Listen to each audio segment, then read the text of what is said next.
श्याम। तो फ्रेंड्स आज चलतु एकादश अध्याय पढ़ा और भगवान कौन कौन कहते से विषय जानिबा। गत अध्याय जोगेश्वर श्रीकृष्ण निजर प्रधान प्रधान विभूति मानक वर्णन संक्षेप में किंतु अर्जुन को मने हैला जे से विस्तार पूर्वक शुणी नेले।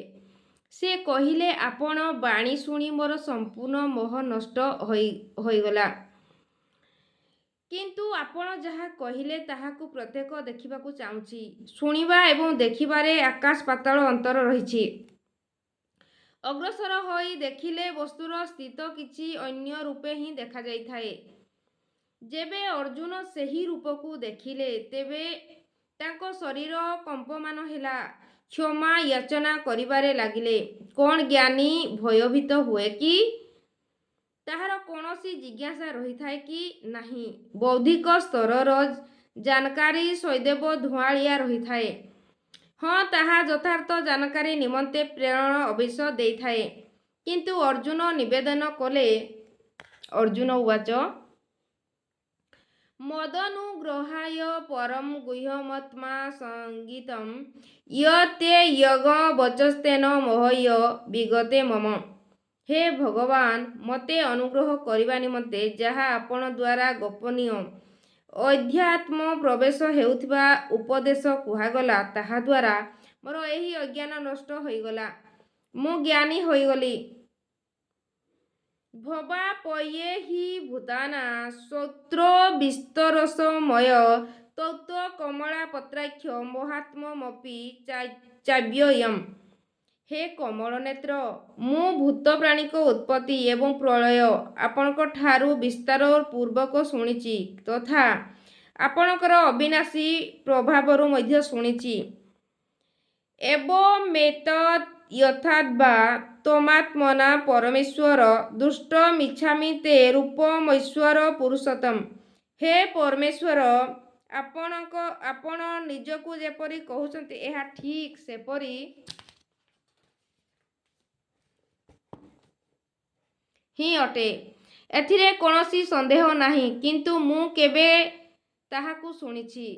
अतः हे पुरुषोत्तम, सेही ऐश्वर्ययुक्त स्वरूपकु मु प्रत्येक देखिबाकु चाहूछि।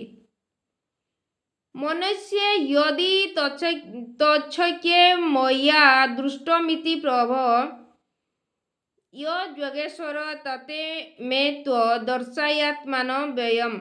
हे प्रभु, मो द्वारा आपणक सेही रूपकु देखिबा संभव जदि आपण एपरि मने करंती तेबे हे जोगेश्वर, आपण निजर सेही अविनाशी स्वरूप दर्शन करंतु। एहा उपरे जोगेश्वर कौनसी प्रतिवाद करिले नहीं, कारण पूर्वरु से अनेक स्थान रे कही आसीचंती जे तू मोर अन्यन भक्त और प्रिय सखा अट। अतः बहुत प्रसन्नता सहित से निजर स्वरूप को दर्शाइले। श्री भगवान उवाच पैश्य मे पार्थ रूपाणि शतस्यथ सहस्रस्य नाना विधानि विद्यानि नाना वर्णाकृतीनि च। हे पार्थ, मोर 1000 प्रकार एवं नाना वर्णर तथा आकृति युक्त दिव्य स्वरूप को देख। पैस्या विद्यान वसुन रुद्रान सैन्य मरु तथस्तथा बहुन द्रुप पूर्वाणी पैस्यास ज्ञानी भारत। हे भारत, अदितिंक 12 पुत्र मानकु 8 वसुंकु 11 रुद्रकु उभय अस्मिनी कुमार एवं 49 मरुत गणकु तुमे देख तथा पूर्वरु केबे तुमे ना देखिथिबा अनेक आश्चर्यमय रूपकु देख। इह कस्य जगत कृतस्न पश्याद्य सचराचरम मम देहे गुड़ाकेशम यच्चान्य दृष्टिमिच्छसि। हे अर्जुन, वर्तमान मोर एही शरीर रे गोटिए स्थान रे रहिथिबा सचराचर जगत को देख तथा आहुरी जहा किछि देखिबाकु चाहुच ताहा मध्य देख। एही परि 3 श्लोक पर्यंत भगवान निरंतर रूप देखाई चलिछंती। କିନ୍ତୁ ଅର୍ଜୁନକୁ କିଛି ମଧ୍ୟ ଦିଶୁନଥିଲା। ସେ ଆଖିକୁ ମଳି ମଳି ରଖିଗଲେ। ଅତ ଏପରି ଦେଖାଇ ଭଗବାନଙ୍କୁ ଅଟକିଗଲେ ଏବଂ କହିଲେ, "ନ ତୁ ମା ଶକ୍ୟସ୍ୟ ଦୃଷ୍ଟମନ୍ୟନେବ ସ୍ୱଚକ୍ଷୁଷା ଦିବ୍ୟ ଦଦାମି ଚୈଷୁ ପଶ୍ୟ ମେ ୟୋଗମେଶ୍ୱରମ୍।" ହେ ଅର୍ଜୁନ, ତୁମେ ମୋତେ ତୁମ ନେତ୍ର ଦ୍ୱାରା ଅର୍ଥାତ୍ ବୌଦ୍ଧିକ ଦୃଷ୍ଟି ଦ୍ୱାରା ଦେଖିବାରେ ସମର୍ଥ ନୁହେଁ। ତେଣୁକରି ମୁଁ ତୁମକୁ ଦିବ୍ୟ ଅର୍ଥାତ୍ ଆଲୌକିକ ଦୃଷ୍ଟି ଦେବି, ଯାହା ଦ୍ୱାରା ତୁମେ ମୋ ପ୍ରଭାବ ଏବଂ ଯୋଗଶକ୍ତିକୁ ଦେଖିପାରିବ। ଏଠାରେ ଯୋଗେଶ୍ୱର ଶ୍ରୀକୃଷ୍ଣ କୃପା ପ୍ରସାଦରୁ ଅର୍ଜୁନଙ୍କୁ ଯେଉଁ ଦୃଷ୍ଟି ପ୍ରାପ୍ତ ହୋଇଗଲା, ସେଠାରେ ଯୋଗେଶ୍ୱର ବାସଙ୍କୁ କୃପା ପ୍ରସାଦରୁ ସେହି ଦୃଷ୍ଟି ସଞ୍ଜୟକୁ ପ୍ରାପ୍ତ ହୋଇଗଲା। ଯାହା କିଛି ଅର୍ଜୁନ ଦେଖିଲେ, ଅକ୍ଷରଶ ତାହାକୁ ସଞ୍ଜୟ ମଧ୍ୟ ଦେଖୁଥିଲେ ଏବଂ ତାହାର ପ୍ରଭାବରୁ ନିଜର କଲ୍ୟାଣ ଭାଗୀଦାର ମାନିନେଲେ ଓ ସ୍ପଷ୍ଟ ହେଉଛି ଯେ ଶ୍ରୀକୃଷ୍ଣ ଜଣେ ଯୋଗୀଙ୍କ ସମକକ୍ଷ ଥିଲେ ଅର୍ଥାତ୍ ଯୋଗୀ ଥିଲେ।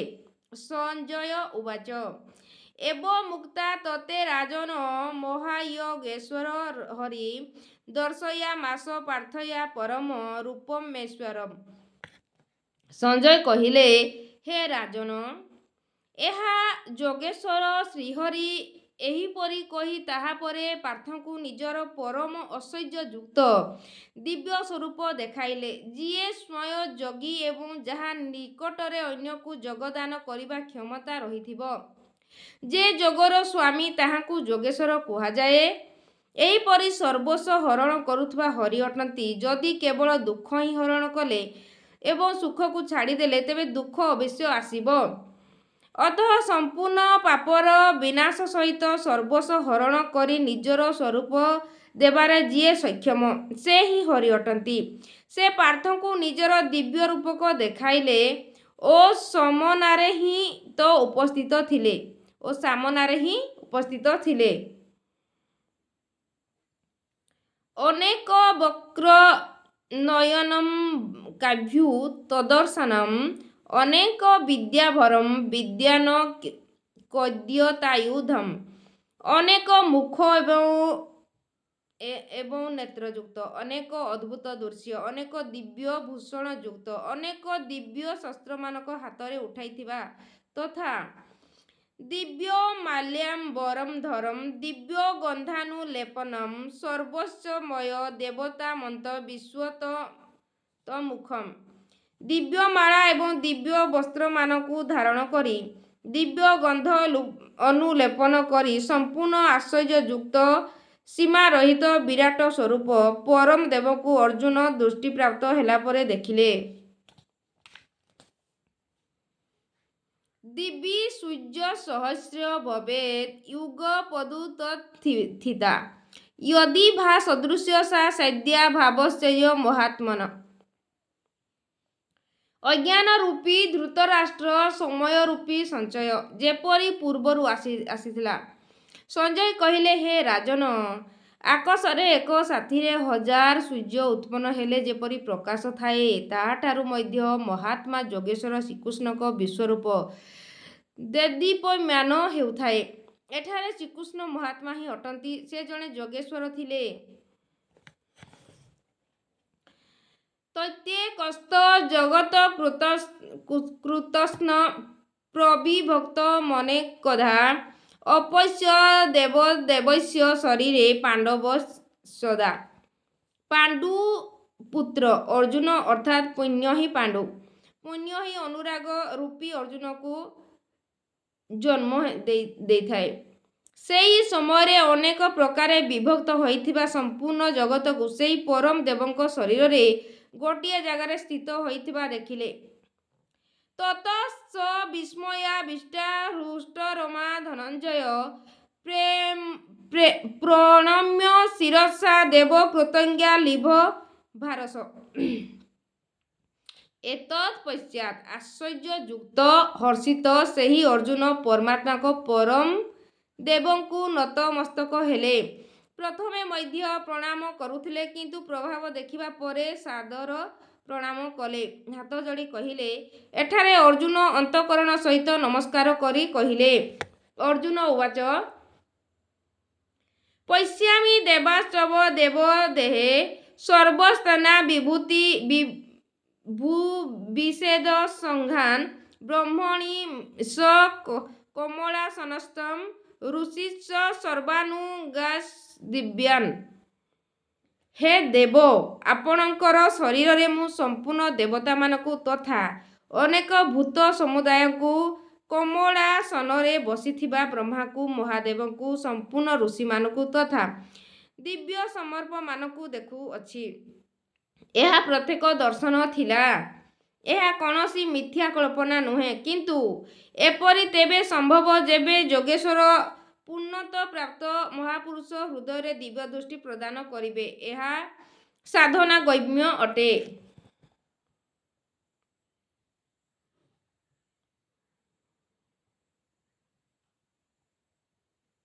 ଅନେକ ବାହୁଦର ବକ୍ର ନେତ୍ର ପଶ୍ୟାମି ତ୍ୱା ସର୍ବତନ୍ତର ରୂପମ୍ ନାନନ ମଧ୍ୟନା ପୁନଃସବାଦି ପଶ୍ୟାମି ବିଶ୍ୱେଶ୍ୱର ବିଶ୍ୱରୂପମ୍। ହେ ବିଶ୍ୱର ସ୍ୱାମୀ, ମୁଁ ଆପଣଙ୍କୁ ଅନେକ ହାତ, ପେଟ, ମୁଖ ଏବଂ ନେତ୍ରଯୁକ୍ତ ଚତୁର୍ଦିଗରୁ ଅନନ୍ତ ରୂପଯୁକ୍ତ ଦେଖୁଥାଏ। ହେ ବିଶ୍ୱରୂପ, ନା ମୁଁ ଆପଣଙ୍କର ଆଦିକୁ, ନା ମଧ୍ୟକୁ, ନା ଅନ୍ତକୁ ହିଁ ଦେଖିପାରୁଛି, ଅର୍ଥାତ୍ ଆପଣଙ୍କର ଆଦି ମଧ୍ୟ ଅନ୍ତ ମଧ୍ୟ ନିର୍ଣ୍ଣୟ କରିପାରୁନାହିଁ। ଏଇଠି ଅର୍ଜୁନ ଭଗବାନଙ୍କ ରୂପ ଦେଖିକି ବର୍ଣ୍ଣନ କରୁଛନ୍ତି କେମିତି ଦେଖୁଛନ୍ତି। ତ ଆଗକୁ ପୁଣି ଆମେ ପଢ଼ିବା ବହୁତ ସାରା ରୂପକୁ ଆହୁରି ଅର୍ଜୁନ କହିବେ। ତ ଏଇଠି ରଖିବା। ରାଧେଶ୍ୟାମ।